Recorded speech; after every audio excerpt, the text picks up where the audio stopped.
Maintenant, j'aimerais prier très brièvement et ensuite j'aimerais vous prêcher la parole de Dieu. Père céleste, je te remercie de cette grâce merveilleuse de pouvoir exister, vivre, respirer.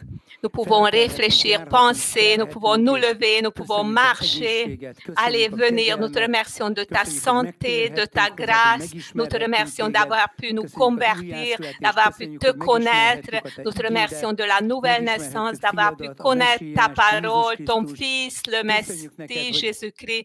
Nous te remercions de nous en avoir donné une révélation dans notre cœur. Nous te remercions d'avoir pardonné nos péchés, de nous avoir garanti de la détresse. Tu nous as fait asseoir dans les lieux célestes et à la droite du Père. Tu nous as fait asseoir en Christ. Nous te remercions que par ton sang, tu nous as lavés et ce sang parle mieux que celui d'Abel. Il nous purifie même aujourd'hui de tout péché, de toutes les œuvres mortes. Nous te remercions d'avoir envoyé le Saint-Esprit. Nous te prions, Saint-Esprit, de nous guider. Dirige-moi, guide-moi et tous les orateurs parce que c'est toi qui nous conduis dans toute la vérité. Et je te prie de parler à mes frères et sœurs, à chacun d'entre nous. Et nous te supplions pour ceux qui sont tombés malades. Étends ta main et répands ta parole pour qu'ils soient guéris, pour qu'ils reçoivent leur guérison, leur délivrance, leur bénédiction, une percée. Ceux qui ont perdu leur travail, qui se trouvent dans une situation financière très difficile, qu'ils puissent maintenant saisir ce réma, ce point de réma qui illumine le chemin pour eux, dans quelle direction d'aller. Je te prie que tout ce que le diable a ôté restitue au centuple, soutiens tous ceux qui tombent, délivre et guéris les malades et ceux qui se trouvent dans une situation financière difficile, sauve-les parce que tu as dit, Seigneur, que tu ne nous quitteras pas, tu ne nous abandonneras pas. Agis, Seigneur, à ta gloire, au nom de Jésus-Christ. Amen. Amen. D'ailleurs, comme j'ai prié concernant la guérison, permettez-moi de commencer par un témoignage. Pendant un culte en Provence, une femme est venue me voir et elle m'a dit que pendant la prédication, elle était en train d'écouter la prédication et elle a été guérie parce que l'orgelet a complètement disparu de son œil. Et les médecins étaient stupéfaits de constater ça. Gloire à Dieu parce que c'est lui qui produit tout cela. Je te dis ça parce que pendant que nous prêchons l'Évangile, confie-toi dans l'Éternel, que pendant que je prêche, après moi, ça sera mon frère Ishmael Saroche, le Seigneur est capable d'agir parce que la parole est indivisible. Il n'est pas nécessaire que ce soit un message concernant la guérison.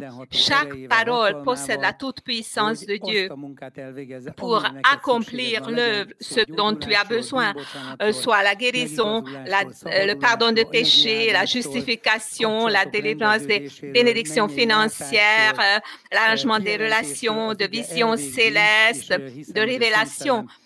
La parole accomplit tout et le Saint-Esprit va t'aider en cela. La première parole que j'aimerais lire, ça se trouve dans 1 Pierre 3, verset 30-31, pardon, 20-21. J'aimerais vous lire ce verset et je vais lire la traduction de l'Académie Saint-Paul maintenant.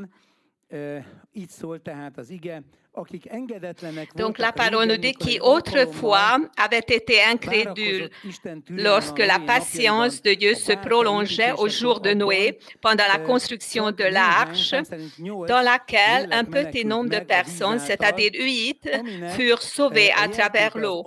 Cette eau était une figure du baptême qui n'est pas la purification des souillures du corps mais l'engagement d'une bonne conscience envers Dieu et qui maintenant vous sauve, vous aussi, par la résurrection de Jésus-Christ.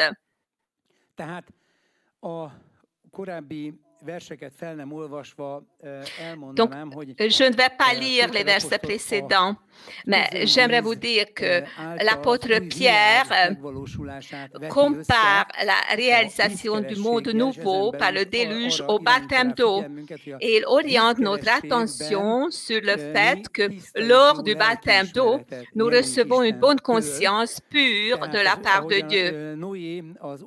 Comme Noé, par le déluge, est entré de l'ancien l'ancien monde dans le monde nouveau et un nouveau commencement a été ouvert devant l'humanité, de même, la nouvelle naissance, le baptême d'eau, signifie un nouveau commencement qui nous donne une nouvelle conscience bonne et pure pour tous ceux qui sont baptisés par la foi au nom du Seigneur Jésus-Christ.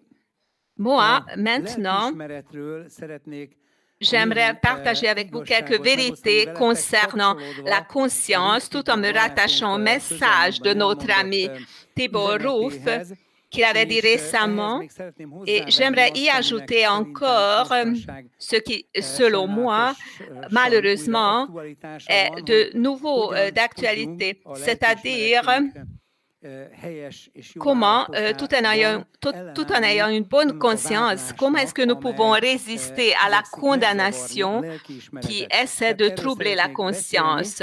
Donc, j'aimerais parler de ce sujet. Dans le passage que je viens de lire, le Saint-Esprit formule la bonne conscience comme le but du baptême d'eau. C'est-à-dire, quand nous commençons notre vie chrétienne et nous nous mettons à suivre le Messie, ça commence en recevant une bonne conscience. Regardons tout d'abord ce que signifie le mot conscience, qui est suneidesis en grec ancien, qui veut dire connaître ensemble. On pourrait même dire de l'approche moderne que c'est une sorte d'harmonie. En effet, la parole de Dieu est écrite dans notre cœur. Et quand notre homme intérieur, notre esprit s'identifie à la parole de Dieu, et il s'identifie à la parole de Dieu et pas aux faux enseignements, et comme nous allons voir plus tard, surtout pas à la condamnation de l'accusateur, dans ce cas-là, notre conscience connaît ensemble Dieu et connaît ensemble notre propre cœur, car le souffle de l'homme est une lampe de l'Éternel. Il pénètre jusqu'au fond des entrailles. Le résultat de la bonne conscience est que l'homme est en harmonie avec la parole de Dieu, avec soi-même et aussi avec le Dieu créateur. Il est extrêmement important que cette harmonie soit donnée, car si c'est le cas, alors il y a une grande stabilité qui se crée dans l'homme et un tel croyant peut devenir un bon soldat du Seigneur. Un croyant qui a une bonne conscience peut être un serviteur puissant du Seigneur. Alors, c'est évident que l'ennemi mobilise toute sa force pour miner la conscience, pour souiller la bonne conscience, ou comme dit l'apôtre Paul, que quelques-uns ont perdu la bonne conscience et ils ont fait naufrage par rapport à la foi.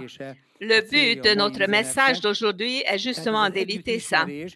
Ce fait de connaître ensemble, c'est que nous connaissons ensemble avec le Seigneur la parole de Dieu, le Saint-Esprit et nous-mêmes, et ça doit être en parfaite harmonie avec qui nous sommes. Et ça, nous ne pouvons pas obtenir par nous-mêmes, car c'est la loi de Dieu qui est écrite dans notre conscience, et cette loi est plus grande que l'homme. Et le pécheur ne peut pas purifier sa conscience, et chaque homme naît en tant que pécheur, car à cause du péché d'Adam, comme dit l'Épître aux Romains 5, 19, car comme par la désobéissance d'un seul homme, beaucoup ont été rendus pécheurs, c'est-à-dire que nous ne sommes pas devenus pécheurs parce que nous avons commis des péchés, mais par la désobéissance d'un seul homme. Et d'une manière semblable, dans un sens inverse, comme par la désobéissance d'un seul homme, nous sommes devenus pécheurs sans avoir commis aucun péché, voire nous ne sommes même pas nés. Mais c'est évident que nous allions naître dans le péché. De même, par l'obéissance d'un seul, beaucoup seront rendus justes. C'est la personne du Messie et l'œuvre du Messie, qui obéissait en tout au Père et s'est offert lui-même comme une victime expiatoire. Il est mort pour nos péchés. C'est par cet acte-là que nous avons été justifiés devant Dieu. Et quand nous sommes nés de nouveau, Nous nous identifions à cette œuvre et à la personne du Messie. Et c'est cette identification qui crée en nous la bonne conscience. C'est cette identification qui nous permet d'entrer librement dans la présence de Dieu. Parce que dans l'Ancien Testament, pour entrer dans la présence de Dieu, il y avait des règles, il y avait des rituels donnés par Dieu. Donc, il y avait une manière comment entrer dans la présence de Dieu, régularisée par Dieu. Et dans les livres de Moïse, nous trouvons ces descriptions concernant le sacerdoce. Et dans le cas du sacerdoce, il y avait les vêtements des sacrificateurs, les composants de la tente d'assignation, et avec la description détaillée de tout ce qui se trouve dans la Bible. Ce n'est pas par hasard qu'on le trouve. Ça ne pense pas que c'est superflu, parce que chaque parole dans la parole de Dieu est inspirée par Dieu et aucun iota va se passer jusqu'à ce que ça soit accompli. Et ça a un message immense. Par exemple, dans le livre de Zacharie, nous voyons que le souverain sacrificateur Yehoshua, qui était le dirigeant spirituel du peuple juif, et Satan est à sa droite pour l'accuser. Et l'ange de Dieu dit que ôtez les vêtements sales de lui, ôtez tout ce qui est souillé et donnez-lui un nouveau turban. Et le Seigneur dit que je viens d'ôter ta souillure, ta méchanceté. Et nous voyons que même dans le souverain sacrificateur, il y avait des souilleurs. Et l'Épître aux Hébreux dit que le souverain sacrificateur était obligé de présenter des sacrifices pour lui-même. Maintenant, je vais vous lire quelques paroles de l'Épître aux Hébreux qui compare le culte de l'Ancien Testament à celui du Nouveau Testament et le montre au peuple juif, aux auditeurs, à l'audience juive, pour démontrer comme le Nouveau Testament est meilleur. Donc, Épître aux Hébreux 9, 9. Je vais vous lire la parole de Dieu. C'est un symbole pour le temps présent. Il signifie que les dons et sacrifices présentés ne peuvent rendre parfait sous le rapport de la conscience celui qui rend ce culte. Ils étaient avec les aliments, les boissons et les diverses ablutions, les ordonnances charnelles imposées seulement jusqu'à une époque de réformation. Mais Christ est venu comme souverain sacrificateur des biens à venir. Il a traversé le tabernacle plus grand et plus parfait, qui n'est pas construit de main d'homme, qui ne fait pas partie de la création, c'est-à-dire qui n'est pas de cette création. Et il est entré une fois pour toutes dans le lieu très saint, non avec le sang des boucs et des veaux, mais avec son propre sang, ayant obtenu une rédemption éternelle.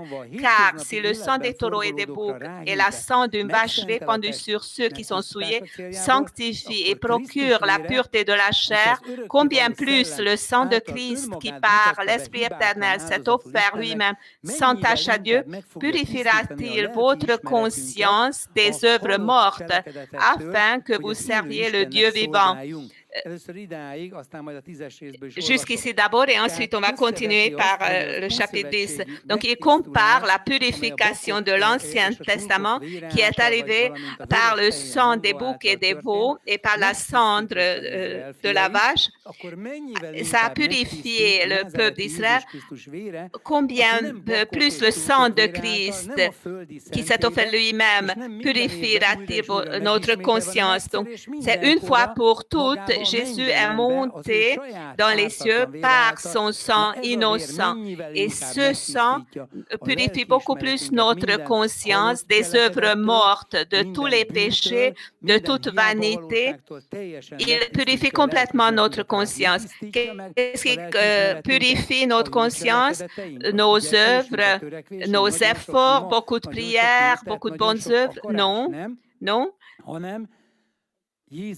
C'est le sacrifice de Jésus-Christ qui était parfait. Le sang de Jésus-Christ, ce n'est pas toi ni moi, mais c'est une réalité objective que le Messie a apportée dans l'histoire avant notre existence. Et le sang de Jésus a été versé et le sang de Christ parle mieux que le sang d'Abel, qui parlait à Dieu, qui criait pour Dieu pour qu'il venge Caïn. Et Jésus a dit même à la croix que pardonne-leur, Père, parce qu'ils ne savent pas ce qu'ils font. Étant chrétiens, nous avons su beaucoup de choses, mais il y a encore beaucoup de choses que nous ne savons pas. Et peut-être qu'il y a beaucoup de choses que nous commettons de mal par l'ignorance. Mais le sang de Jésus-Christ a été versé pour tous nos péchés. Et revenons à l'histoire qui se trouve de Zacharie. Je ne vais pas vous lire ça, mais je viens de vous dire. Donc, le souverain sacrificateur était là et l'ange de Dieu lui a dit, pendant que Satan l'a accusé, que regarde que j'ai ôté ta méchanceté. Donc, c'est très difficile que si c'était la propre méchanceté du souverain sacrificateur, ou bien c'était les accusations, les condamnations de Satan qui l'ont souillé. C'est très difficile de séparer les deux. Tu ne peux pas distinguer si je me sens mal parce que je suis tellement méchant et j'ai commis beaucoup de péchés, parce que Satan peut nous suggérer à nos oreilles tout ce qu'on a raté et le mettre dans un système comme si on ne pourrait pas être sauvé. Mais c'est ici qu'on peut savoir que c'est Satan qui souffle ça à nos oreilles, parce que si Dieu te montre tes fautes, tes erreurs, alors c'est jamais comme ça, c'est jamais par l'accusation, mais c'est par l'amour, parce que Jésus est le bon berger dont les brebis entendent sa voix et il s'enfuit de la voix de l'ennemi.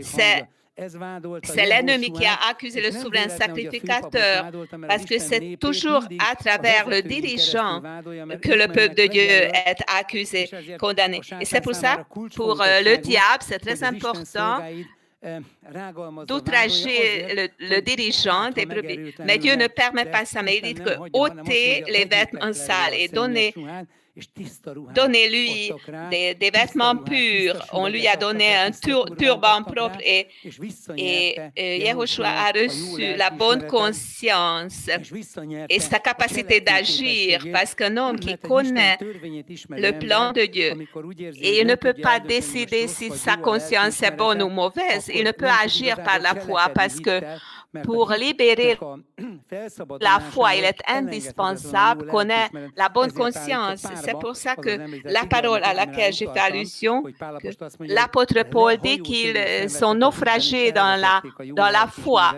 Ils ont perdu la bonne conscience. C'est pour ça qu'il est très important que tu t'attaches à la bonne conscience. Ne permets pas au diable qu'il te prive de ça. Il ne peut pas le faire, non pas parce que tu sois complètement parfait. Le diable ne peut pas le faire parce que c'est le sang de Jésus-Christ qui a été versé. Et le sang de Jésus-Christ parle mieux que celui d'Abel. Et le sang de Jésus-Christ a donné un sacrifice parfait. Et la foi est une conviction des choses qu'on ne voit pas, que je ne vois pas par mes propres yeux, mais la parole de Dieu me la révèle. C'est une réalité, même si je ne la vois pas. C'est tout de même une réalité. C'est ce qui apporte l'œuvre puissante du sang qui nous condamne de l'accusation. Comme Apocalypse 12, nous disons que nous avons vaincu l'accusateur par le sang de l'agneau, par les paroles de notre témoignage, et nous n'avons pas aimé notre vie à craindre la mort. Et nous devons déposer notre vie à côté de la vie de l'agneau, nous aussi. Donc nous voyons que comme la Nouvelle Alliance est une meilleure alliance que l'Ancien Testament, et le sang de Jésus-Christ est beaucoup plus précieux que le sang des taureaux et des boucs, et que ce sacrifice éternel et son ascension dans les cieux est beaucoup plus supérieur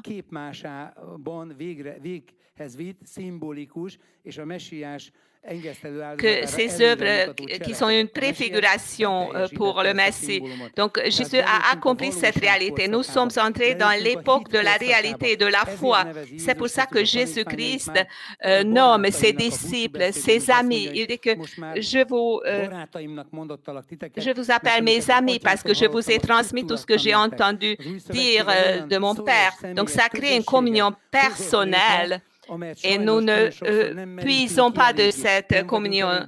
Nous croyons très vite ce que l'accusateur dit de nous. Mais l'ange de l'Éternel est à côté de nous et dit que ôtez ses vêtements sales de lui. C'est très intéressant que dans l'Exode, nous étudions quels vêtements le sacrificateur devait porter.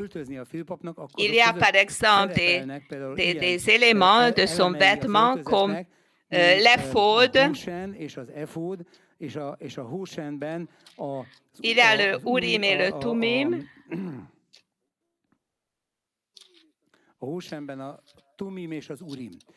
Et le fonctionnement d'Urim, l'éphod était un tablier en fait, qui était un vêtement sacral. Donc le but, c'était le ministère saint. Il y avait un autre linge en dessous, donc, et le pectoral. Là, il y avait 12 pierres précieuses qui montrent des symboles dans la Jérusalem céleste, parce que les noms des fils d'Israël étaient écrits là, et l'éphod était lié au pectoral, et ça veut dire que le ministère doit s'effectuer dans la sainteté. Il y avait 2 pierres d'onyx où les noms des fils d'Israël étaient écrits pour que le souverain sacrificateur porte les noms des fils d'Israël et où se trouvait le pectoral, il porte les noms des fils d'Israël.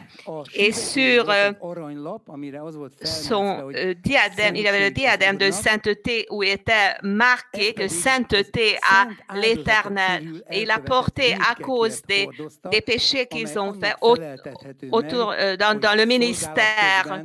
En exerçant notre vie chrétienne, nous commettons tout de même des péchés.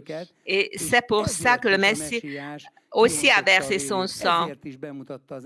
Et Dieu pensait d'avance à cela, qu'on ne peut pas seulement commettre des péchés, qu'on ne connaît pas encore Dieu, on ne se trouve pas encore dans le ministère, mais on peut commettre également les péchés quand on est dans le ministère. Mais le sang de Jésus-Christ a été versé pour ça aussi. Il a donné un sacrifice parfait.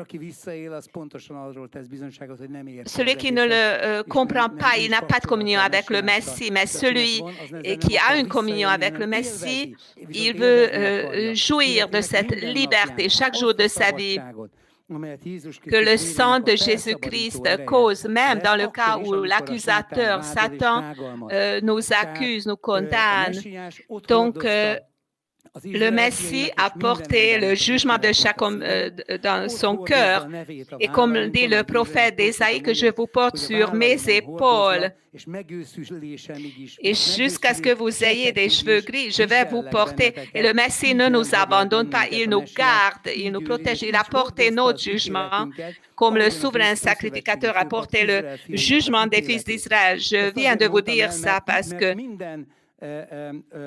chaque description de l'Ancien Testament qui décrit le ministère sacerdotal a une signification symbolique que le Messie a accompli. Mais je ne vais pas vous énumérer tout ça parce que ça sera très très long. Mais l'Ancien Testament et les sacrifices d'animaux sont inséparables. Et nous disons que Jésus a fait ça pour accomplir ce qui était écrit dans le livre de Moïse et chez les prophètes. Et quand il est apparu, quand il était déjà ressuscité, il dit qu'il a ouvert leurs yeux pour qu'ils comprennent ce que les prophètes et Moïse ont dit de lui.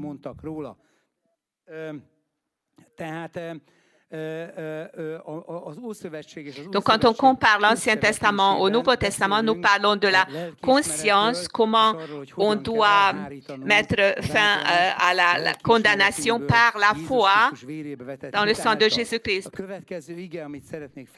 Donc, maintenant, allons à Hébreux 10, les 2 premiers versets. En effet, la loi qui possède une ombre des biens à venir et non l'exacte représentation des choses ne peut jamais, par les mêmes sacrifices qu'on offre perpétuellement chaque année, amener les assistants à la perfection. Autrement, n'aurait-on pas cessé de les offrir, puisque ceux qui rendent ce culte, étant une fois purifiés, n'auraient plus eu aucune conscience de leurs péchés. N'est-ce pas? C'est ce que la parole de Dieu nous demande et nous pose cette question. Ce qui en suit, c'est que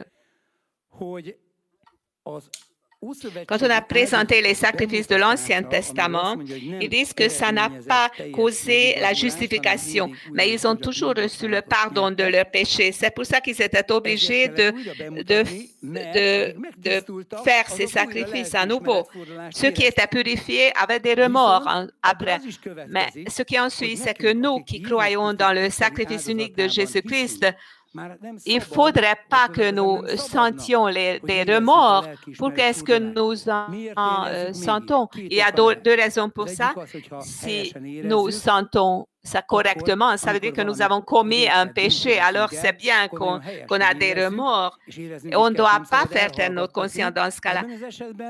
Dans ce cas-là, si notre conscience fonctionne bien, on sait très bien ce qu'on a commis. On peut se repentir et le Seigneur va nous pardonner ça parce qu'il est écrit que nous avons Jésus-Christ, un avocat auprès du Père, et il est une victime expiatoire pour nos péchés. Alors, c'est au présent que ça est écrit. Le temps de la grâce dure chaque moment, mais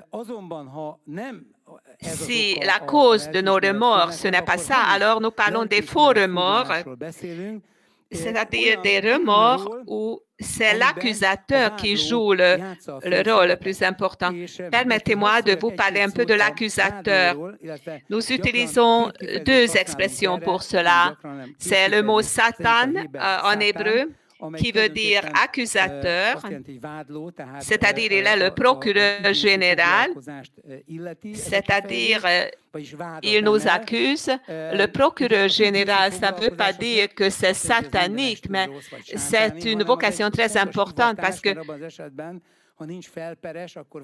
par exemple, quand il s'agit d'un criminel ou s'il y a un péché qui est dans un génocide, il était très important qu'il y ait dans le procès de Nuremberg, il y a un procureur général.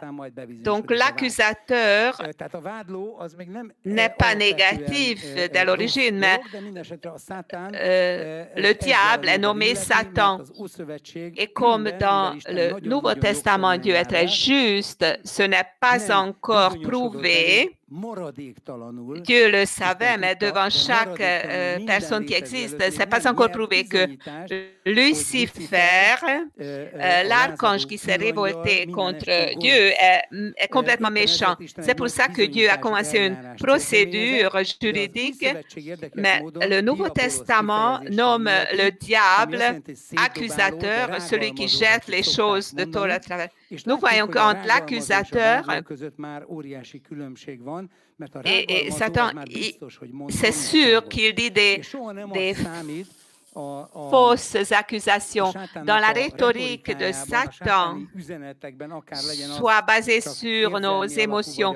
Si tu l'entends dans tes oreilles, si tu sens, ou même c'est prononcé par des hommes, quel que soit le cas, l'essentiel, ce n'est pas combien de vérité se trouve là-dedans et quelle est la proportion du mensonge, mais on doit le rejeter complètement parce que son plan, son objectif, c'est de détruire, c'est la destruction. C'est pour ça qu'il est très important que dans notre conscience, nous soyons fortifiés pour mettre notre foi dans le sacrifice de Jésus-Christ et ne pas fonder notre vie sur nos propres œuvres, parce que nos œuvres ne seront jamais aussi parfaites pour que nous puissions avoir des mérites ou obtenir des mérites ou que nous puissions maintenir notre vérité. Nous recevons la justification par la grâce gratuite et c'est par la grâce que nous sommes maintenus, soutenus sous la puissance du pardon de péché. À chaque moment, c'est par la grâce de Dieu que nous sommes sauvés parce que le sang de Jésus-Christ est toujours devant le Père céleste et il parle toujours mieux que celui d'Abel et justifie chaque personne qui met sa foi en lui et qui vient à lui. Mais la Bible parle également du fait que notre conscience peut être souillée. Il y a un exemple pour cela, c'est la conscience faible. Je vais vous lire de la traduction de l'Académie Saint-Paul. 1 Corinthiens 8:7. Car l'affection de la chair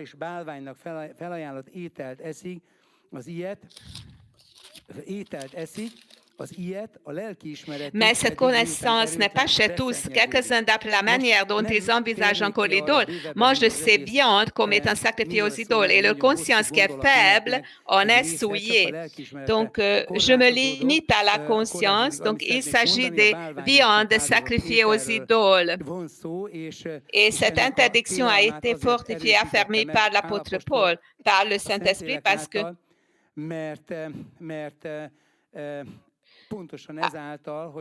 par le fait qu'il mangeait des viandes sacrifiées aux idoles qui étaient faibles.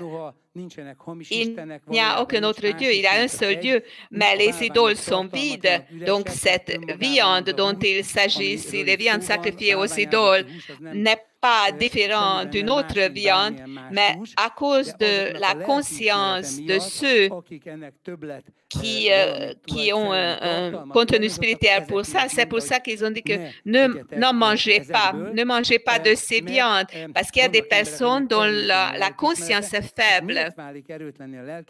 Et la conscience devient faible à cause d'un enseignement occulte. Si quelqu'un a accepté un tel enseignement occulte, c'est ce qui a affaibli notre conscience. C'est la catégorie le plus simple. Quand la conscience accepte un faux enseignement, et c'est pour ça qu'il s'affaiblit, il devient faible. Et il ne peut pas séparer l'attente de Dieu des fausses attentes, des attentes de la culture, et ils essayent d'être conformes aux faux enseignements. Et une telle conscience est accusée par Satan beaucoup plus facilement. Dieu n'exige rien de nous, mais il nous donne le don de la grâce pour que nous puissions accomplir sa volonté. La catégorie suivante de notre conscience, c'est la conscience souillée ou impure selon la traduction de l'Académie Saint-Paul.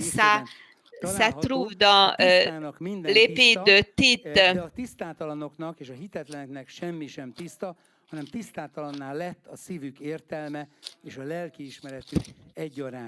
Il s'agit ici aussi du fait que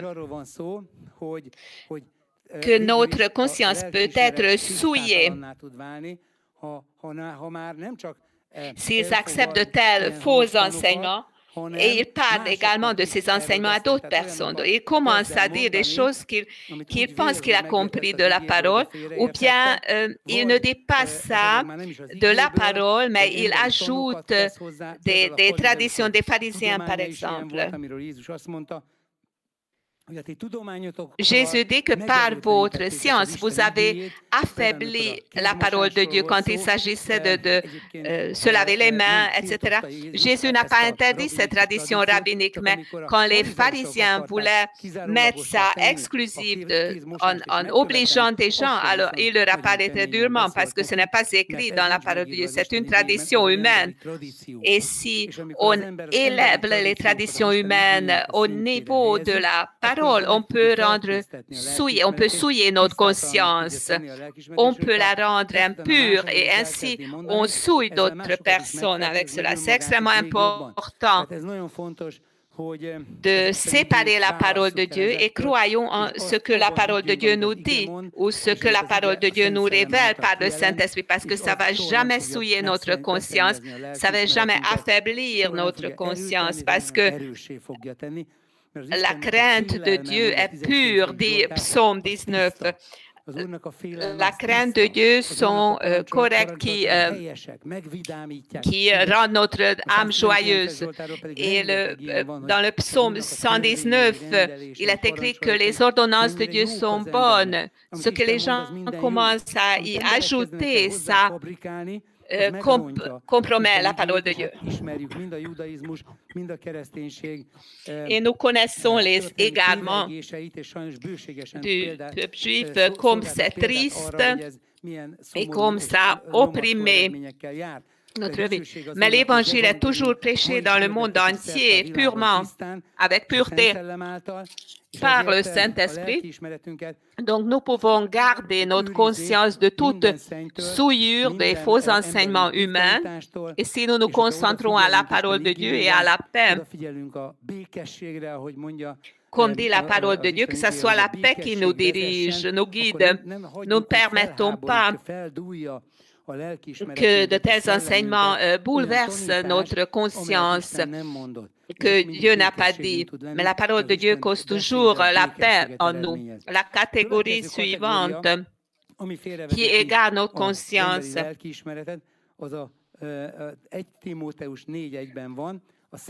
Timothée 4, 1. Mais l'Esprit dit expressément que dans les derniers temps, quelques-uns abandonneront la foi pour s'attacher à des esprits séducteurs et à des doctrines de démons, par l'hypocrisie de faux docteurs, portant la marque de la flétrissure dans leur propre conscience.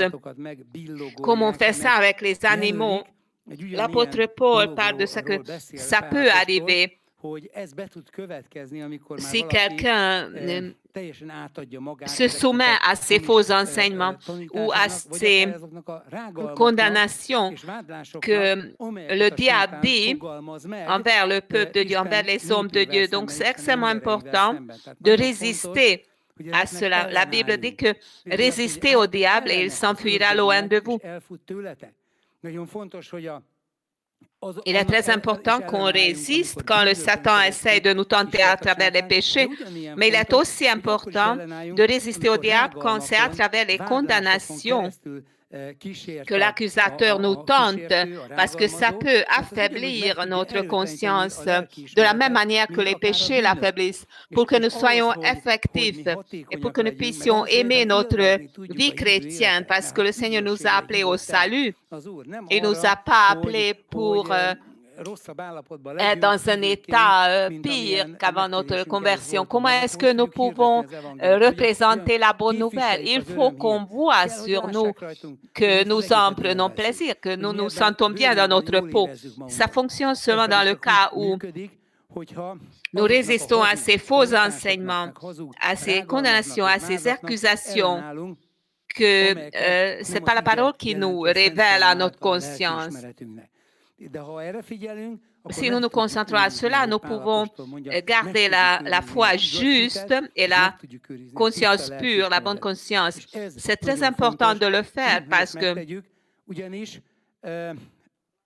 l'accusateur,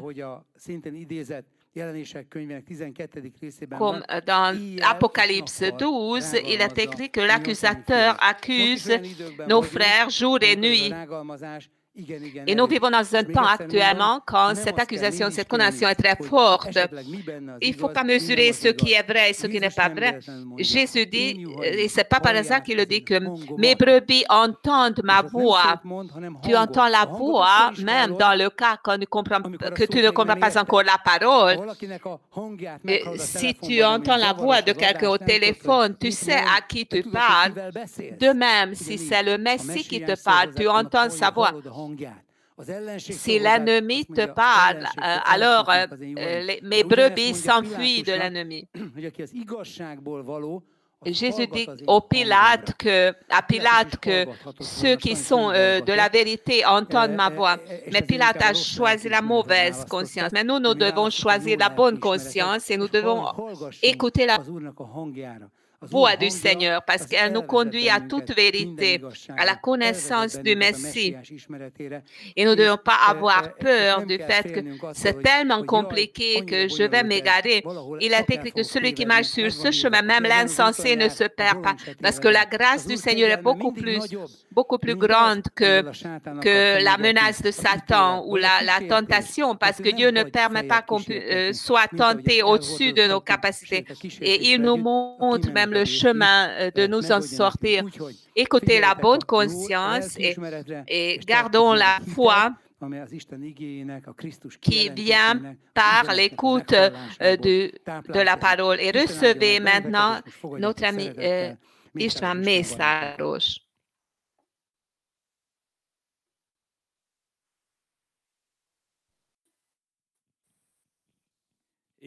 Salue également très chaleureusement et je salue tous les téléspectateurs et peut-être même ceux qui nous regardent peut-être pour la première fois maintenant online. Donc soyez bénis, soyez vraiment bénis, soyez tous bénis. Il n'y a pas de meilleure nouvelle que l'Évangile. Ça, c'est vraiment le plus grand message, toujours d'actualité. Et ça restera toujours d'actualité. Ce message, ce que Jésus-Christ a fait pour nous, pour les hommes, comment il a ouvert le chemin vers notre Père, vers le Créateur de l'univers entier et celui qui maintient l'univers. Et comment lui, il nous a, on pourrait dire, faire retourner dans notre maison, là, dans la communauté, là où nous pouvons nous élever comme des aigles, n'est-ce pas? Parce que l'homme a été créé à l'image et à la ressemblance de Dieu. Et c'est le Créateur lui-même qui nous a créés. Mais à cause du péché, malheureusement, l'homme s'est détaché de Dieu. Cette communion s'est fracturée, s'est terminée. Et l'homme est tombé sous le joug de Satan, sous les pieds de Satan. Malheureusement, l'homme est devenu une victime. Et le mal est toujours en train de mettre son pied sur l'homme. Mais Dieu nous a appelés et nous a rappelés, sortis du monde pour qu'on puisse marcher sur le mal, sur le méchant, pas pour qu'on souffre dans cette vie et que cette vie soit une souffrance pour nous, mais nous avons été appelés pour que nous marchions sur les méchants. Et le vrai Dieu qui nous a créés va avoir pour nous une grande récompense dans son royaume qui est dans la justice, la vérité et la joie par le Saint-Esprit. L'homme qui s'est détaché de Dieu et qui s'est séparé de Dieu est un petit peu semblable à comme on peut couper les ailes d'un aigle et on l'oblige à marcher, à vivre dans un poulailler avec les ailes coupées, l'aigle ne pourra jamais s'envoler là où sa nature définirait. Mais gloire à Dieu parce que Jésus-Christ est venu pour chercher et pour trouver et pour garder ceux qui ont été perdus, ceux qui sont perdus, pour qu'on puisse de nouveau nous élever comme des aigles et qu'on puisse regarder cet univers d'un point de vue d'aigle, d'un point de vue élevé, et pour voir qui nous sommes en Dieu et à quoi Dieu nous a appelés. Et il nous a appelés pour qu'on règne en communion avec lui sur le mal, sur le méchant, et que nous faisions partie de ce gouvernement de l'univers parce que Dieu nous a appelés comme des collègues, comme des travailleurs, des coéquipiers pour travailler avec lui. Moi, j'aimerais parler de la parole de Dieu et pour voir qu'il n'y a pas de barrière à la parole de Dieu. Parce que celui qui accepte la parole de Dieu dans son cœur, la parole de Dieu va acquérir tout ce dont elle a été envoyée. Et également, j'aimerais parler que par la nouvelle naissance en Jésus-Christ et par le baptême du Saint-Esprit, tu n'es plus la même personne. Tu n'es plus la personne qui était avant. Par ces événements-là, tu es devenu quelqu'un qui garde en lui l'onction de Dieu, qui porte l'onction de Dieu en lui, et Dieu est prêt pour nous donner sans mesure l'onction si nous remplissons les conditions, si tu remplis les conditions. Et en ayant cette onction-là, tu peux même surmonter l'impossible, entre guillemets l'impossible, parce que devant Dieu, rien n'est impossible, parce que ceux qui croient en Dieu, tout est possible par lui. Et pour vous exhorter, j'aimerais lire une parole très, très énergisante, très, très forte, qui est dans l'Actes des Apôtres 14,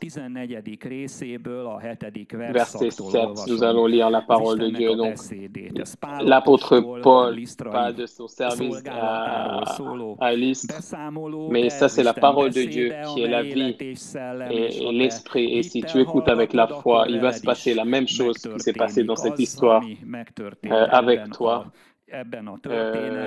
Donc, le malade qui a été guéri par l'écoute de la parole de Dieu, et mets-toi à la même place, si tu es à la même place, sache que tu es quelqu'un qui porte en lui l'onction et tu es la nature de Dieu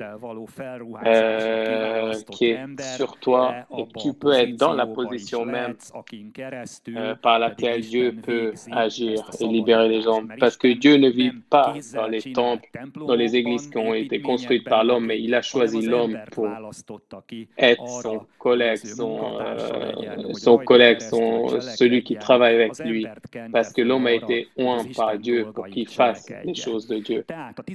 Donc, je lis la parole de Dieu dans Actes 14, à partir de verset 7, parce que la parole de Dieu va agir et va faire pour laquelle il t'a envoyé. Et ils y annoncèrent la bonne nouvelle.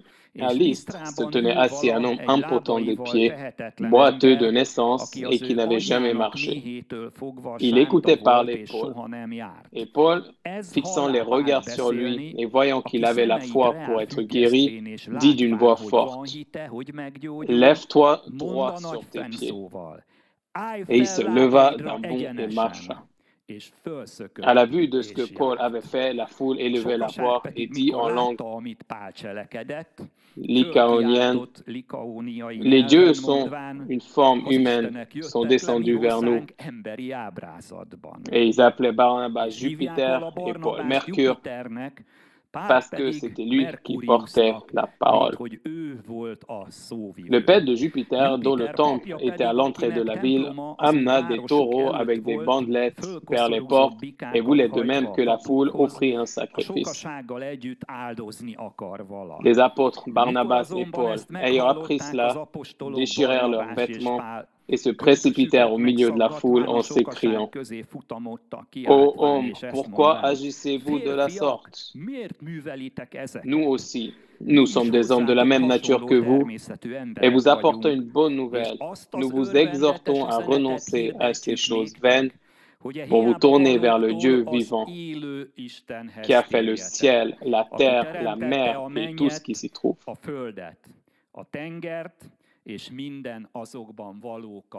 Amen. Donc, la bonne nouvelle, l'évangile était prêché par l'apôtre Paul face à face.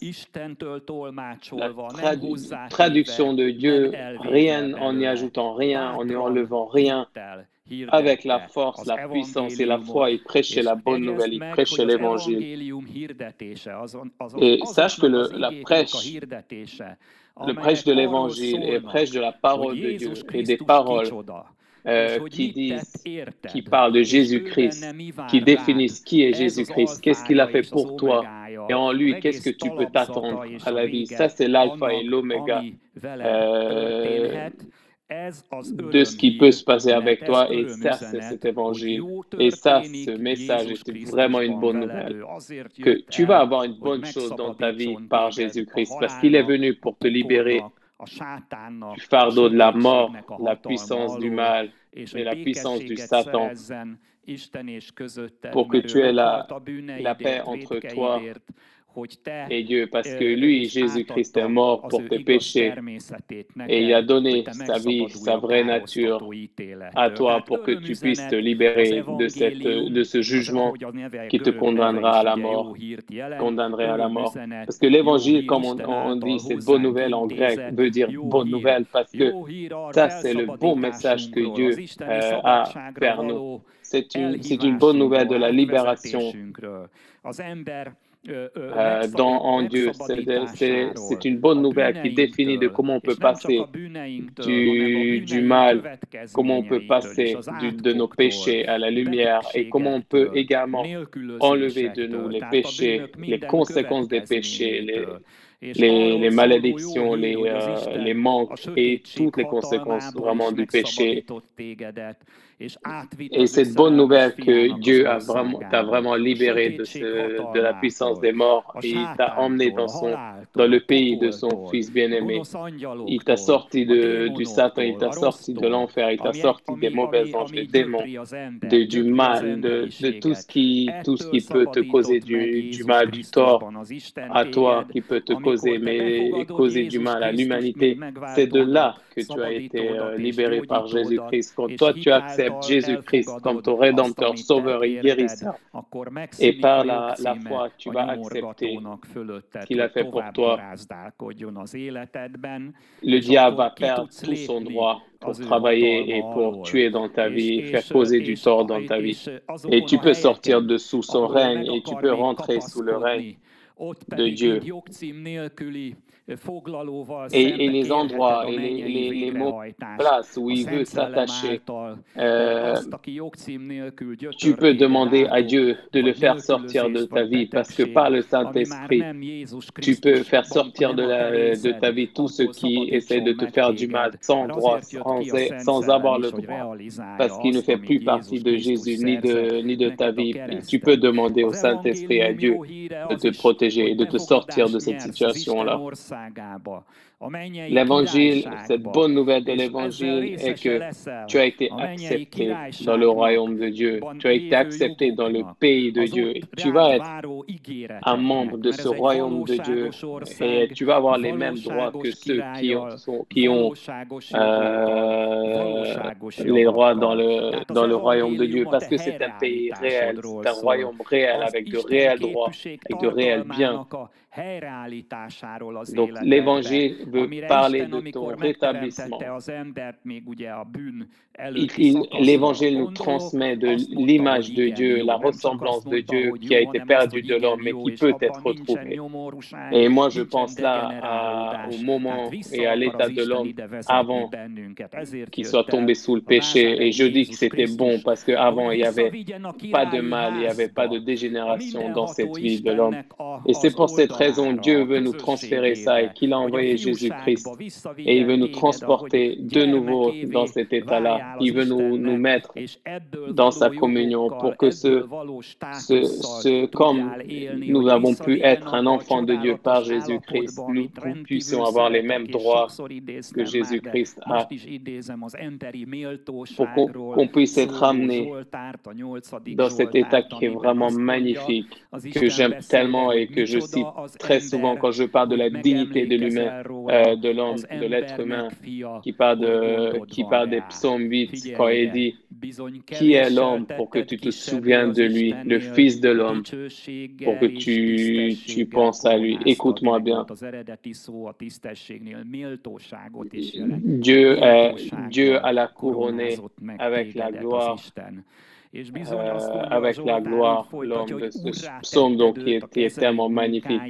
Dans l'original, il veut dire avec avec gloire et puissance, et tu l'as fait être le Seigneur de tes œuvres, et tu as soumis tout sous ses pieds. Ça, c'est l'œuvre de Dieu, et ça, c'est l'objectif de Dieu dans la vie. Donc là, il parlait du Messie, mais là, au travers du Messie, c'est applicable à tous les hommes, ceux qui acceptent le Messie dans leur vie.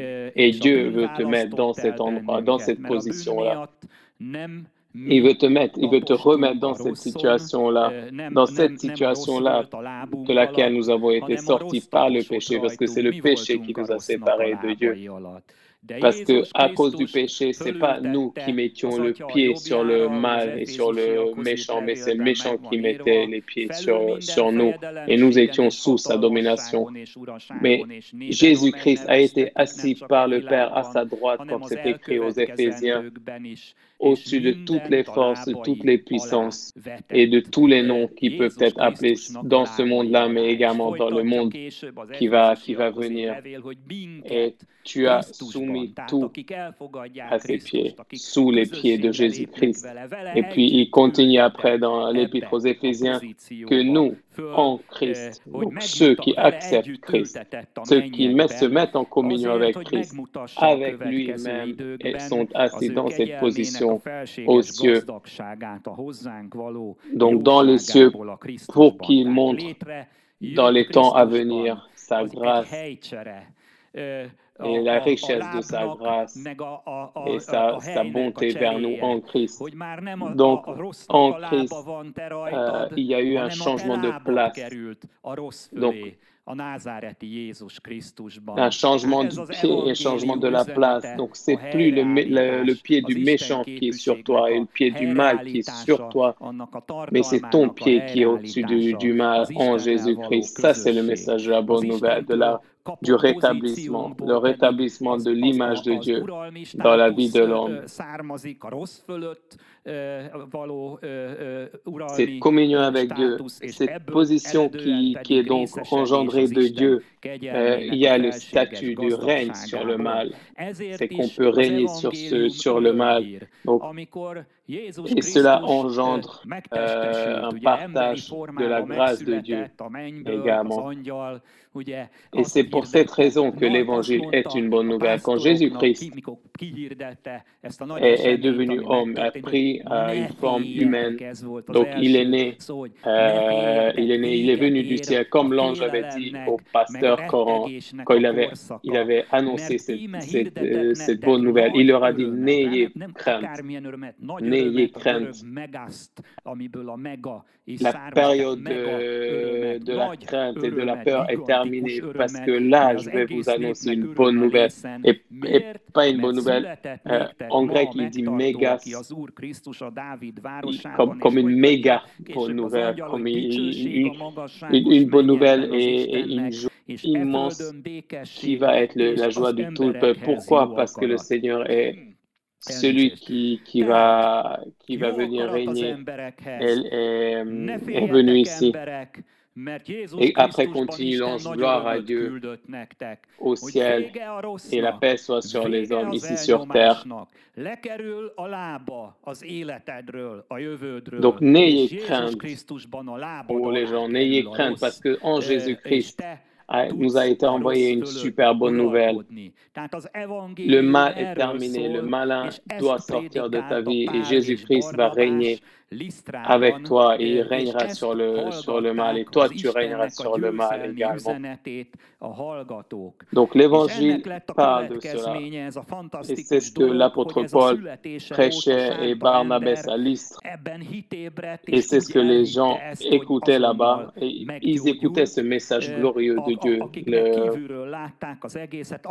Et c'est cette scène-là qui est incroyable, qui s'est passée après, c'est que cette parole fut prêchée, que la personne qui écoutait ici à Lystre, qui était malade depuis plus jeune âge, là c'est guéri, a été guéri, et là d'un coup le peuple pensait que c'est les dieux qui étaient venus chez eux sur la terre pour faire ce genre de miracle, parce que oui, clairement, c'est un nouvel ère qui a commencé ici.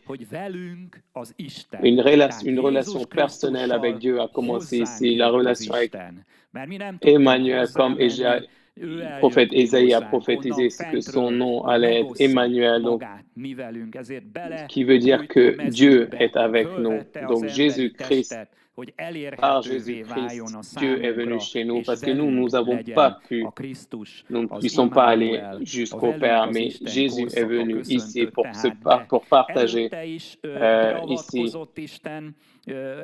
Il a pris un corps humain pour qu'il puisse être accessible à nous, pour que Emmanuel puisse être avec nous, parce que c'est la période et le temps de Dieu qui est venu ici.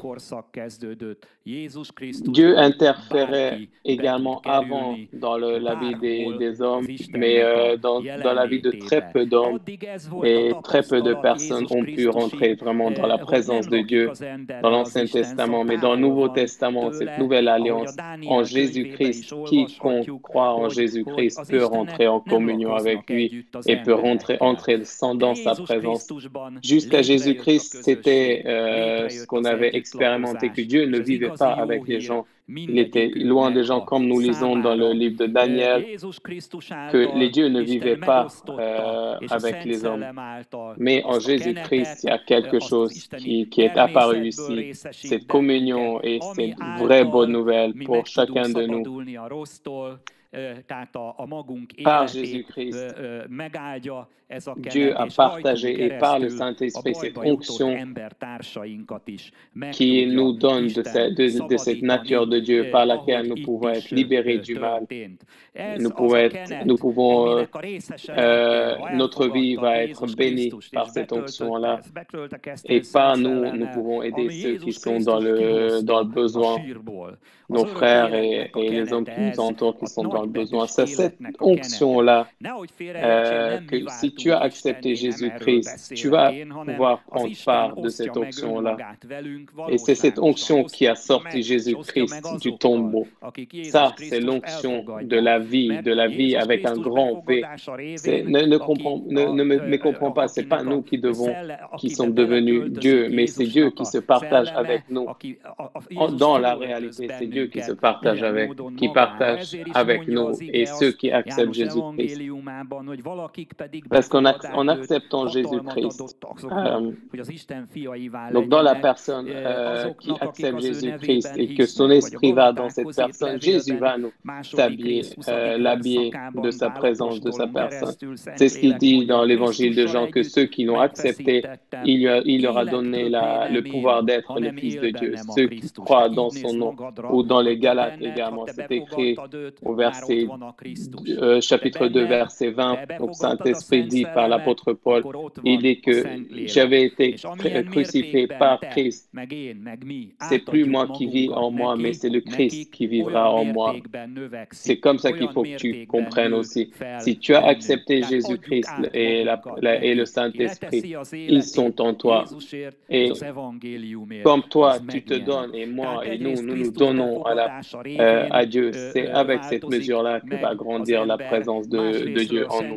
Donc, donnons-nous à Dieu. Celui qui dépose sa vie pour Jésus et pour l'Évangile, il va gagner sa vie. Donc, c'est en acceptant Jésus-Christ que l'homme va changer et en acceptant également le Saint-Esprit en nous. Il est écrit que par le Saint-Esprit, nous avons pu être les temples également du Saint-Esprit. Nous ne sommes pas n'importe qui, c'est pas n'importe qui habite en nous, mais c'est dans la création et dans la création de l'univers et dans la création de l'univers où Dieu et le Saint-Esprit, Jésus-Christ étaient présents, c'est eux qui habitent en nous. Et comme j'avais dit, quand je parlais d'Étienne, martyr, et il avait dit que le plus haut n'habite pas dans les temples faits par les mains d'êtres humains, mais il habite dans le corps avec les gens. Et il nous a choisis comme temple pour son esprit, pour sa présence. Donc, sache que c'est celui qui fait les miracles qui habite en toi. Donc, le miracle est déjà en toi si tu as accepté Jésus-Christ et le Saint-Esprit. Il habite en toi. Il ne faut plus attendre de l'extérieur. Il est déjà en toi. Attends simplement cette étincelle, cette parole qui va donner le sujet à ces miracles-là et pour qu'ils puissent faire corps avec toi. Il est prêt à œuvrer par toi et aider ceux qui sont autour de toi, s'il est en toi. Mais si tu ne l'as pas encore accepté, il n'est pas en toi, je t'exhorte et je vous exhorte et je t'exhorte de le faire. Va à Jésus-Christ, va au-devant de lui, parce qu'il frappe à ta porte. Parce qu'il est écrit, je suis devant ta porte et je frappe. Et ceux qui ouvrent le cœur, la porte de son cœur, je vais prier, je vais vivre dans leur cœur. C'est ce que dit Jésus-Christ. Mais il va pas casser ça, il va pas casser ta porte parce qu'il prend ta liberté. Il comprend ta liberté, mais il frappe à ta porte. Et je te conseille d'ouvrir la porte de ton cœur. Et puis, une fois que c'est fait, je te conseille de te remplir par le Saint-Esprit. Et si tu es dans cette situation-là, si tu veux faire cette démarche dans ta vie, tu peux appeler les numéros de téléphone qu'on a montrés au début de ce culte-là et également qui s'affichent en bas de l'écran.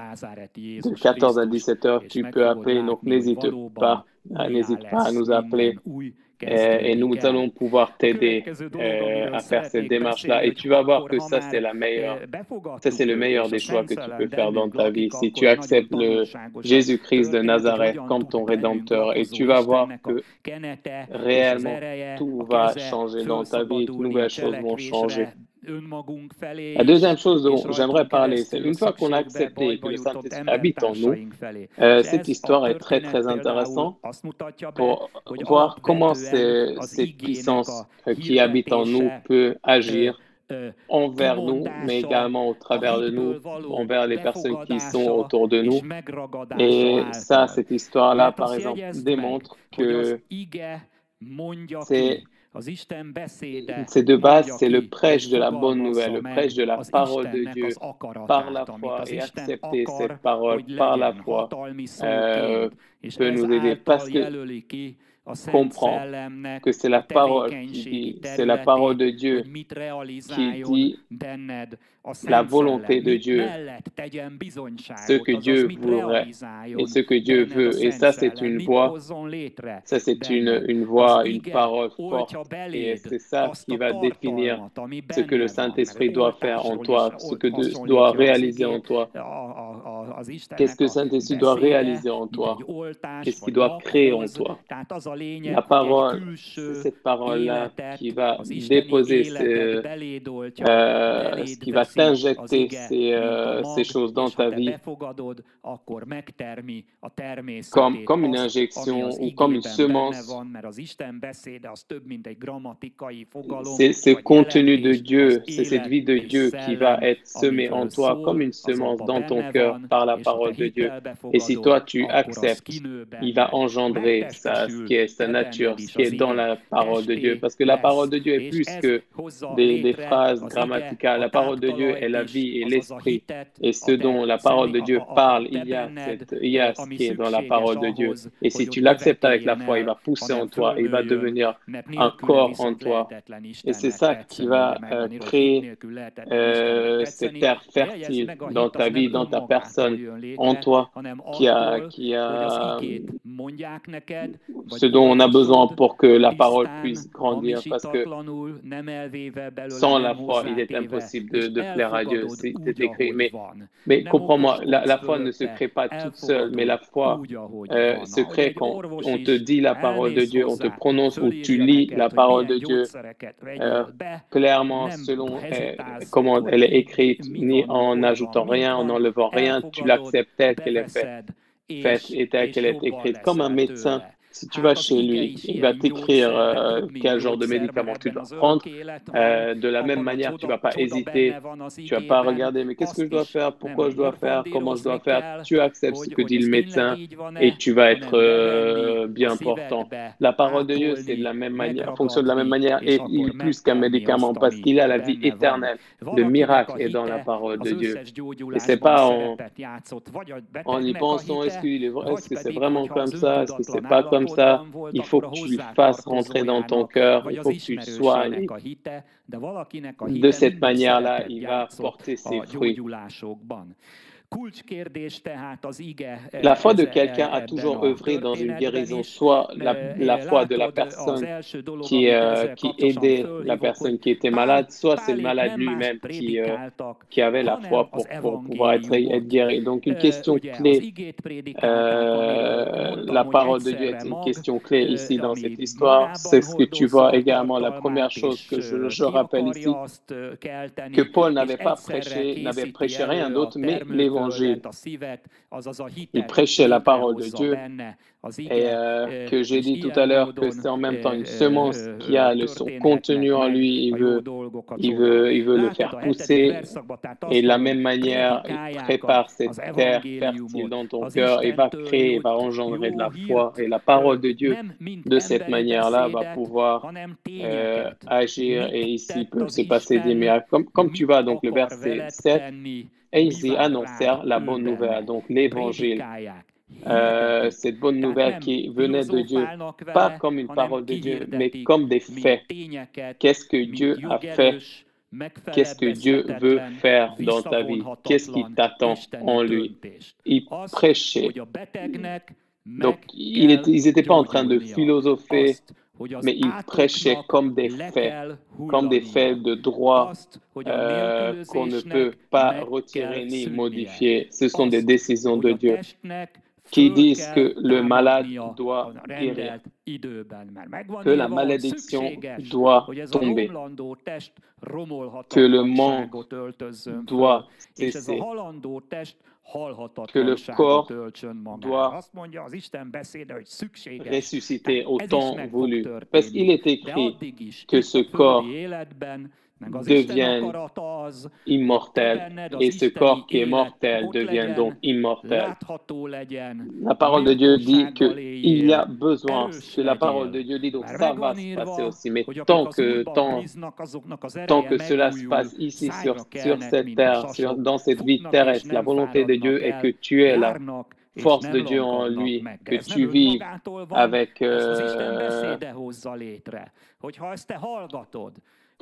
avec dignité ici sur terre, parce qu'il est écrit que ceux qui croient en Dieu, leur force va se renforcer, se renouveler, ils vont voler comme des aigles, marcher, ils ne vont pas se fatiguer, ils vont courir et ne pas faiblir.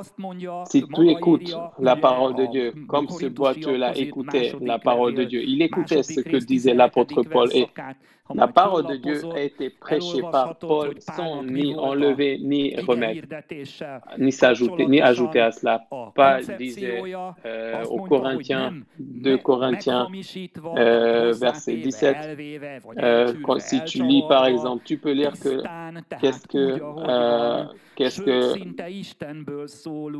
la conception de la parole de Dieu, le fait de comment prêcher la parole de Dieu était de Paul, c'était de ne rien enlever, ne rien ajouter, prêcher purement, parler de Dieu, parler comme Dieu et en essayant de parler ce que Dieu lui-même a dit.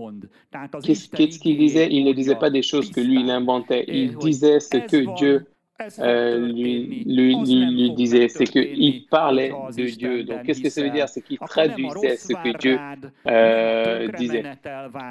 Il disait donc la parole de Dieu purement, simplement. C'est ce qui se passe, c'est ce qui s'est passé, c'est ce qui va se passer si tu crois en Dieu.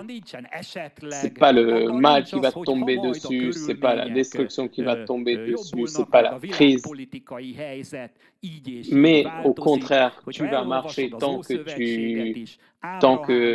tu vois le Seigneur face à face. Il n'y a pas la mort, il n'y a pas peut-être, il n'y a pas, peut-être les circonstances vont changer, la politique mondiale va peut-être changer. Si toi tu lis l'Ancien Testament, l'histoire des patriarches d'Abraham, on peut tout dire, mais la chose qu'on peut certainement pas dire qu'ils vivaient dans un milieu politique tranquille et calme. C'était pas du tout des endroits et des situations favorables. Ils vivaient tous dans des choses compliquées. Mais eux, ils ont accepté la voie de Dieu, la volonté de Dieu. Ils ont pu avancer dans leur vie.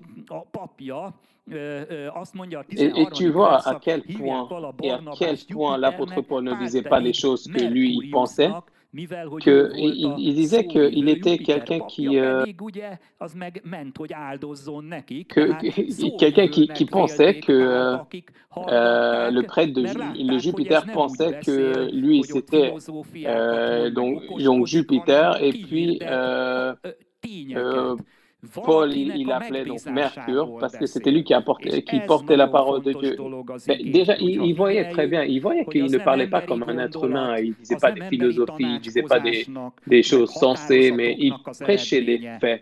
Et c'est ça que ces gens-là ont vu, et c'est pour ça qu'ils ont pensé que c'était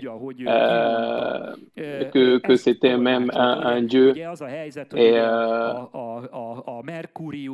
Et donc, on voit très bien que cette parole sortait pas d'une volonté humaine, mais c'était prêché tel que Dieu voulait que ce soit prêché. Et n'est-ce pas, Mercure ou Mercurius en grec ou en grec ou dans la philosophie romaine et dans la philosophie, dans la mythologie également, c'était donc la porte-parole des dieux et c'est pour ça qu'ils ont appelé donc Paul Mercure parce qu'il pensait que c'était lui qui portait la parole de Dieu, mais lui c'était pas Mercurius, mais lui c'était le porte-parole de Dieu, tout vivant, celui qui maintient cet univers, ce monde par sa voix-là, mais c'était quand même, il portait vraiment la parole de Dieu. Même si les gens peut-être l'aimaient ou si les gens ne l'aimaient pas, si ça leur plaisait, si ça ne leur plaisait pas, s'il était à Athènes, s'il était à Rome, s'il était à Jérusalem, s'il était n'importe où, s'il était à Éphèse ou à Philippines, il disait toujours la même chose, il n'avait pas honte. S'il devait répéter plein de fois toujours la même chose, ou est-ce que les gens vont penser que je peux pas dire, je sais pas dire autre chose. Il disait la même chose chez les philosophes grecs, il disait la même chose chez les grands politiques dans ces centres politiques à Rome, il disait la même chose de cette vraie manière de prêcher la parole de Dieu. Et écoutez-moi, mes chers frères, une autre chose auquel je vous rappelle votre attention, donc, parce que dans l'acte 14, au verset 3, donc ils restèrent cependant assez longtemps à Icône, parlant avec assurance appuyée sur le Seigneur qui rendait témoignage à la parole de sa grâce et permettait qu'il se fît par leurs mains des prodiges et des miracles. Donc ils prêchaient la parole avec assurance appuyée sur le Seigneur, ils prêchaient face à face.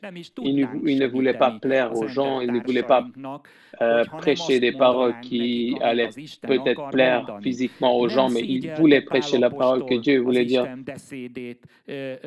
Parce que quand l'apôtre Paul disait que si je voulais plaire à Dieu, je ne pourrais pas être un serviteur de Dieu. Et en plus, je ne pourrais pas aider mes confrères si je ne disais pas les choses que Dieu voulait leur dire. Ils n'avaient pas honte de la parole de Dieu, comme beaucoup très souvent ont honte de la parole de Dieu. Il prêchait la parole de Dieu dans sa simplicité, dans sa grandeur. Il n'a pas essayé de leur rendre tendance qu'il soit peut-être prononcé d'une telle manière à Athènes, d'une autre manière à Rome, en espérant que les gens ne se rendent pas compte qu'il n'était pas très éduqué, etc. Il ne pensait absolument pas comme ça. Il prêchait la parole tant comment la parole a été prêchée. Il faut savoir que la parole de Dieu ne changera pas parce que Dieu est le même aujourd'hui, hier, à jamais. La parole de Dieu est la même chose, c'est valable. Il n'y a pas un iota qui va sortir et disparaître de la parole de Dieu. Et mes chers auditeurs, aujourd'hui, on a besoin des personnes qui prêchent la parole de Dieu dans ce monde-là où on veut changer, on veut faire tomber non seulement les chrétiens, mais cette culture chrétienne et changée par des déviances que eux ils appellent des valeurs progressives. On a extrêmement besoin de ces personnes ultra conservatives, on pourrait dire même des ultras, qui prêchent la parole de Dieu face à face, comme des ultras, courageusement, radicalement, comme les tribunes, les ultra-parisiens, par exemple, ceux qui s'habillent de la tête aux pieds dans les maillots et les couleurs de leur club, ils peignent leur visage, ils mettent leur maillot, même leurs chaussures à la même couleur que leur club. Et depuis la première minute jusqu'à la dernière minute, tant qu'ils n'ont pas sifflé la fin du match, ils chantent, ils louent ils ont leur espérance de victoire en attendant leur victoire. Ils vivifient leur équipe et ils exhortent leur équipe. Les joueurs de l'équipe, ils chantent leurs chansons, ils chantent les rythmes de leur club. Non, donc c'est de la même manière, on a besoin de ce genre de même ultra dans le pays de Dieu, dans le royaume de Dieu. Si toute la planète, si tout le monde crache à leurs yeux, il leur parle la parole de Dieu. Mais bien évidemment, il est très important et ça va créer de la foi. Et celui qui écoute va le recevoir avec la foi. Parce que quand vous voyez l'apôtre Paul a tellement prêché la parole de Dieu que cette personne-là qui était boiteux depuis sa naissance, donc depuis le ventre de sa mère, il a cru que malgré ça, je peux être guéri. Parce que l'apôtre Paul parlait des choses, qu'est-ce que Jésus-Christ a fait pour moi, que en lui, tout va renaître à nouveau. Et les anciennes choses vont passer, que dans les meurtrissures, il y a notre guérison. Lui, il était celui qui connaissait la maladie. Il a pris nos maladies sur lui, sur la croix. Et dans ces meurtrissures, nous avons pu être guéris. Et cet homme-là, il a cru à 100% parce que l'apôtre Paul le prêchait comme des faits, avec l'onction de Dieu. Et regardez que l'homme avait vu dans les yeux de cet homme-là, il voyait qu'il le regardait différemment, il le regardait avec foi, il le regardait avec l'espérance, il voyait qu'il y avait la foi en lui. Et à ce moment-là, Paul a dit cette parole de Dieu d'une voix forte et qui a rencontré donc cette foi-là qui était dans cet homme-là, qui était engendrée par le prêche de l'apôtre Paul et qui à la fin a décidé. À la fin, c'est la libération de cet homme-là. L'apôtre Paul lui a dit, il a dit la volonté actuelle aujourd'hui de Dieu. Il a dit, lève-toi droit sur tes pieds. Amen. Et qu'est-ce qui s'est passé? Il se leva d'un bond et il marchait. Et je dis également aujourd'hui à celui qui m'écoute, chers téléspectateurs, si tu m'écoutes, sois guéri dans le nom de Jésus-Christ Tout-Puissant, parce que le Fils de Dieu est venu pour prêcher l'Évangile, la bonne nouvelle, et qui guérisse ceux qui ont le cœur cassé. Le Fils de Dieu est venu pour changer l'obscurité, les ténèbres en lumière dans ta vie. Donc, ne laisse pas tomber. Dans n'importe quelle situation tu peux être, ce n'est pas une situation finale. Prends la parole de Dieu, accroche-toi à la parole de Dieu. C'est parce que c'est pour toi aussi que j'ai lu cette parole de Dieu. Où là, une personne qui était malade depuis le ventre de sa mère, qui était boiteux, avait écouté la parole de Dieu et est guérie pendant l'écoute de la parole de Dieu par la foi qui est engendrée par cette écoute-là. N'oublie pas, il n'y a rien d'impossible à Dieu. Il fait sortir sa parole comme une voix forte pour qu'il puisse entrer en toi et qu'il puisse détruire, qu'il puisse enlever les chaînes, briser les chaînes de toi et qu'il puisse brûler, détruire les maladies de toi. Donc, sois bien portant, sois guéri, que tu sois béni par une vie, une longue vie pour que tu puisses porter des fruits même dans ton âge avancé, dans le nom de Jésus. Sois en bonne santé. Revenons donc à cette histoire-là. Donc, très, très important que l'apôtre Paul donc prêchait avec foi et c'est pour ça que l'homme que cet homme malade a pu avoir la foi. Parce que si on parle la parole de Dieu sans foi, on met déjà des barrières dans la force de la parole de Dieu. Si les gens ne parlent pas de la parole de Dieu avec foi, ça va empêcher que la parole de Dieu puisse agir.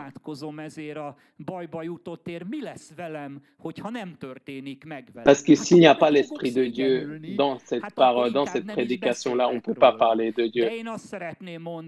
Il ne faut pas que tu sois affaibli par le fait de « Oh là, qu'est-ce qui va se passer si je dis une parole? Et qu'est-ce qui se passe si l'homme ne guérisse pas? Est-ce que je vais avoir honte? Est-ce que les gens vont avoir pitié de moi? » Et je vais plutôt pas parler de ça. Mais moi, je veux vous dire quelque chose. Dieu a un certain partage de travail. Ce n'est pas nous qui faisons les miracles, comme l'apôtre Paul qui disait, nous avons la même nature que vous. C'est Dieu lui-même qui va faire les miracles. Nous avons été appelés pour prêcher la parole de Dieu, mais par laquelle le Saint-Esprit va être libéré et les miracles vont se passer. Donc, il y a un partage de travail. Notre responsabilité, c'est de prêcher, c'est de tirer comme une flèche la parole de Dieu sur toi et en toi, par tes oreilles et par tes oreilles vers ton cœur. Et la responsabilité de Dieu, comme on parlait de sa parole, il crée en toi ce que dit sa parole. Donc, il y a ce partage de travail. Amen. La partie compliquée, c'est à Dieu. On va dire la partie qui est plus facile, c'est à nous. Mais bien sûr, pour Dieu, il n'est pas difficile de réaliser sa parole en toi parce que c'est lui-même qui est dans sa parole. Gloire à Dieu. Donc, soyons pas des chrétiens comme le pasteur qu'on connaît bien dans cette blague-là. Attends, si j'en suis arrivé là, je vais le dire parce que très souvent, on entend dans différents endroits, les gens entendent parler de la parole de Dieu comme si c'était des vers ou comme si c'était des règles morales. C'est des règles morales, mais c'est beaucoup plus que des règles morales et on parle beaucoup plus de la moralité. Il est très important pour garder la morale de la parole de Dieu parce que le péché nous sépare de la parole, nous sépare de Dieu. Donc là, je ne parle pas contre ça, mais Dieu est beaucoup plus que la parole de Dieu est beaucoup plus que des règles ou des régulations morales. La parole de Dieu est un message de libération. Gloire à Dieu. Et pour cette raison, soyons pas comme cette blague avec le prêtre là, quand il y a quelqu'un qui a sa voiture qui tombe en panne et là, il y a un prêtre qui passe dans le coin. Et il essaie de tout faire avec la voiture. L'homme a essayé de tout faire avec cette voiture, mais il n'a pas réussi. Il dit, oh mon père, vous ne voulez pas prier pour ma voiture? Et ok, tu as le prêtre qui dit, ok, je vais prier pour ta voiture. Et une fois que le prêtre prie pour sa voiture, l'homme, il se met à l'intérieur, il commence à démarrer et la voiture démarre. Et là, le monsieur, il dit, oh, bah, merci beaucoup mon prêtre. Et le prêtre, il dit, oh, bah, qui l'aurait cru? Donc là, soyons pas comme ça, ne nous bloquons pas, ne nous mettons pas des barrières à la parole de Dieu. L'apôtre Paul savait très bien qu'est-ce qui était sa tâche, qu'est-ce que c'était sa responsabilité, qu'il devait prêcher la parole de Dieu fièrement, fermement et avec courage, face à face. Et donc et une fois qu'il a prêché la parole de Dieu, donc encore le verset 3, ils restèrent cependant assez longtemps à l'écoute, parlant avec assurance, appuyés sur le Seigneur, qui rendait témoignage et parole à la parole de sa grâce et permettant qu'il se fit par leur maître des prodiges et des miracles. Donc le Saint-Esprit veut rendre témoignage si la parole de Dieu est prêchée avec force. Et ne laissons pas que les problèmes humains ou les événements dans ce monde ou que n'importe quoi se passe dans les églises, parce que les églises sont composées d'hommes qui sont à différents niveaux de la nouvelle naissance et de conversion dans leur vie, mais que rien et personne ne puisse enlever notre attention de la personne la plus importante, c'est Jésus-Christ, et c'est sous ses pieds qu'il y a tout soumis, et si toi tu es en communion avec lui, tu es dans cette position-là. Donc ne te laisse pas que les problèmes inutiles ou les problèmes humains ou les problèmes de société ou institutionnels enlèvent ton attention de la parole de Dieu et de l'essence même la parole de Dieu qui est Jésus-Christ, parce que c'est lui l'essence de l'Église. Il n'y a aucune institution, il n'y a aucune question sur les institutions, aucune communion ne peut mettre le voile sur plus important qui est Jésus-Christ, parce que c'est de lui émane toute la vie. Et le diable veut évidemment faire tout pour attacher les mains des hommes avec plein d'affaires à droite, à gauche, pour qu'il n'ait pas le temps de se concentrer à Dieu. Ne nous laissons pas faire, ne laissons pas le diable diriger notre vie, parce que nous avons un grand pouvoir à notre disposition par Jésus-Christ. En lui et par le Saint-Esprit, nous avons reçu la puissance pour qu'on marche sur des serpents et des scorpions et toutes les forces de l'ennemi. Donc là-dedans, il y a toutes les forces, des cancers, des problèmes d'artères, problèmes de cœur, des malédictions, de la pauvreté. Tout le mal est à l'intérieur, toutes les forces de l'ennemi. Et rien ne peut nous atteindre. Bien sûr, on peut avoir des problèmes parce que le diable a liberté, il rôde comme un lion qui rugit en cherchant qui c'est qui peut engloutir, mais il est écrit que le juste a beaucoup de problèmes et là, la parole de Dieu ne se termine pas là. Mais Dieu va le libérer de tout. Bien sûr, si l'homme ne se focalise pas sur le problème, mais à Dieu, celui qui est le libérateur, qui a comme nom le libérateur, gloire à Dieu. Et sa main est étendue aujourd'hui pour qu'il puisse te libérer. Donc, ce malade a cru qu'il pouvait guérir. Il est écrit dans verset 9, il écoutait parler Paul et donc Paul, il a regardé donc la personne, donc il fixant les regards sur lui et voyant qu'il avait la foi pour être guéri, pas en général, mais vraiment dans un fait concret. Là, la question c'est qui guérissent. Comme mon frère Thomas a dit tout à l'heure, c'est que la foi est l'assurance des choses qu'on ne voit pas. Et c'est pas comme les gens disent, il faut croire en quelque chose, mais il faut croire dans les choses invisibles de Dieu. Comment Dieu voit les choses, comment Dieu a créé l'univers, comment il y a cette réalité de Dieu. C'est comme ça qu'il faut voir cette réalité de Dieu. Ici, par exemple, on voyait que Dieu a décidé qu'il voulait guérir ce malade-là. Donc, c'est cette chose qui était invisible. Donc, chose invisible, ça veut dire pas dire que ça n'existe pas, mais ça veut dire que là, à ce moment précis, l'homme ne voit pas ça dans son environnement, mais c'était décidé par Dieu. C'était décidé du côté de Dieu, c'était déjà acquis. Donc, si nous regardons déjà cette chose qui est invisible en Dieu, quelque chose qui est mis à part pour nous en Dieu, et si nous le regardons par la foi, nous pouvons l'acquérir par la foi.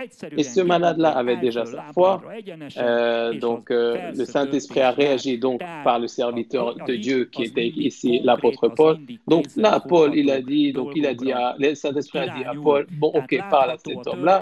Et Paul a tout simplement dit, lève-toi droit sur tes pieds. Et il se levait d'un bond, il marcha. Donc, la parole de Dieu est toujours concrète, est toujours quelque chose dirigé vers quelque chose de concret qu'on peut prendre dans les mains. Donc, on voit dans cette histoire-là, mes chers téléspectateurs, tous ceux qui m'écoutent, donc, la parole de Dieu qui est prêchée sans compromis, purement, clairement, va créer et va engendrer de la foi de ceux qui l'écoutent. Et cette foi-là, cette terre de foi, la parole de Dieu qui a été prêchée va devenir corps.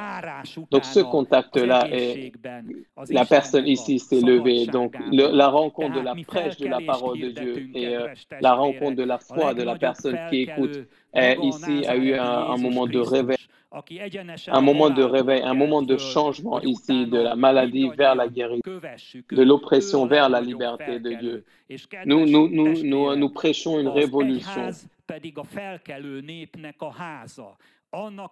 Nous prêchons un soulèvement ici, un soulèvement de Jésus-Christ, soit qui est tout simplement s'est soulevé de la mort et sorti du tombeau, parce que c'est lui qui est le plus grand de celui qui s'est soulevé. Et cette révolution-là, l'Église est la maison de ce soulèvement, de cette révolution-là, et de toutes ces personnes-là qui écoutent la parole de Dieu avec foi et qui va faire tomber les chaînes du malin de lui, et tout ce que le Satan, tout ce que les anges du mal et les démons de l'enfer, on peut oppresser l'Église, mais la parole de Dieu va libérer cela, et c'est ça qu'il faut. Nous également, il faut que nous, les chrétiens, nous prêchons cela, parce que l'Évangile est vraiment un évangile, une bonne nouvelle de libération et du soulèvement, le message du soulèvement contre le joug du diable. Et comme sur Paul, dans cette ère-là, Dieu nous a donné la responsabilité de prêcher la parole de Dieu, pour qu'on soit sa main étendue, qu'on soit sa bouche, ses yeux, ses oreilles, ses pieds, pour qu'on marche là, qu'on aille là où lui il veut qu'on aille, pour qu'on voit ce que nous devons, ce que lui il doit voir, pour que nous puissions entendre ce que Dieu veut qu'on entende, et pour qu'on puisse dire ce que Dieu veut que nous disons. Rien de plus, rien de moins. Nous avons été choisis pour cela. Et si nous le faisons avec force et foi, avec courage, sans compromis, comme l'apôtre Paul le faisait à l'époque, en acceptant les règles du jeu, en marchant dans l'esprit, dans la justice, dans la vérité, dans la loi, dans l'amour, marchant correctement, il va se passer cette libération.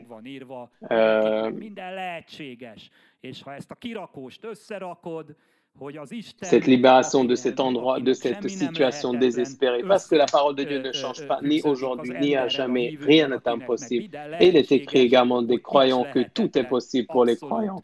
Et si toi, tu prends ce puzzle que d'un côté, tu as Dieu pour qui rien n'est impossible, tu l'attaches avec le croyant pour qui tout est possible. Tu ajoutes ce puzzle, le miracle va se passer. Chère audience, chers frères, parce que là, le temps nous passait très vite. Et là, je vais pouvoir lire dans l'évangile de Jean, 14, 12. Je l'ai écrit ici pour moi pour que je ne l'oublie pas, mais bien évidemment, je ne vais pas l'oublier. Peut-être, oui, je sais qu'au début, ça sonne comme quelque chose d'étrange. Donc, Jean 14, 12.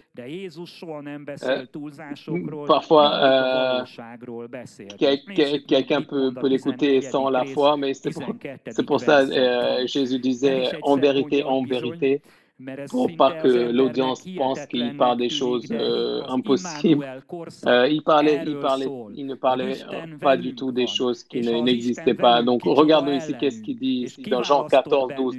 Il ne dit pas une fois en vérité, mais il le dit deux fois, parce que là, franchement, pour un homme, ce qui est écrit après, c'est comme quelque chose qui paraît être impossible de Dieu. Mais l'air d'Immanuel, ça veut dire que Dieu est avec nous. Et si Dieu est avec nous, qui est contre nous? Et lui, il nous a choisis pour qu'on puisse être sa bouche. Jésus a dit que ceux qui croient en moi vont chasser les démons en mon nom, vont mettre leurs mains sur les maladies, ils vont être guéris. Et ici, il dit dans Jean 14, verset 12, en vérité, donc en vérité, je vous le dis. Donc, qu'est-ce qu'il dit? Celui qui croit en moi fera aussi les œuvres que je fais, et il en fera de plus grandes. Et regarde, il en fera de plus grandes, parce que je m'en vais au Père. Et après, donc, il a envoyé le Saint-Esprit pour qu'on puisse être rempli du Saint-Esprit. Il a rempli l'Esprit de Christ. Donc, en communion avec Christ, pour que ce soulèvement, cette révolution continue contre de la domination de diable. Donc, chère audience, chers frères, chers spectateurs, chers visiteurs, chers invités, nous sommes dans une très, très grande situation en Jésus-Christ, dans une grande, grande possibilité en Jésus-Christ. Donc, regardons bien pour qu'on ne prenne pas la parole de Dieu comme des contes de fées, mais qu'on ne comprenne et qu'on voit que nous avons été choisis en lui pour qu'on marche sur les forces de ténèbres, les forces de l'enfer, et rien ne peut nous toucher. Et c'est par cette parole-là que j'aimerais terminer. Et comme je l'écris ici, pour moi, je l'ai noté, comme l'apôtre Paul dit aux Hébreux, que nous ne sommes pas des gens qui reculons pour être perdus, mais nous sommes des gens de foi pour que nous gagnons la vie. Donc, soyons les gens de la foi et acceptons et disons, prêchons la parole de Dieu et rien ne sera impossible dans le nom de Jésus. Que tous les auditeurs soient libérés pour que là où il y a les ténèbres, qu'il y a de la lumière apparaisse. Guéris les malades, libère les prisonniers, bénis mes chers frères, sois bénis, sois protégés et que sa voix soit sur vous et qui tourne son visage vers vous et qui vous donne la paix et qui vous guérisse et qui vous libère et que la parole et que l'Esprit de Dieu, l'onction de Dieu te remplisse de la tête aux pieds dans le nom de Jésus et qui vous donne une vie, une longue vie dans le nom de Jésus-Christ, qui bénisse ce pays-là, cette nation-là. Libère, Seigneur, ce pays, cette nation de coronavirus, des problèmes et libère de tous les problèmes cette nation et bénis les villes, les peuples des villes, les peuples des villages, bénis les dirigeants, bénis ceux qui sont dirigés, que la parole de Dieu et la justice de Dieu puissent couler dans ce pays comme les fleuves et qui rendent des verts pâturages les endroits déserts et qui allume la lumière là où il y a de l'obscurité dans le nom de Jésus-Christ. Amen.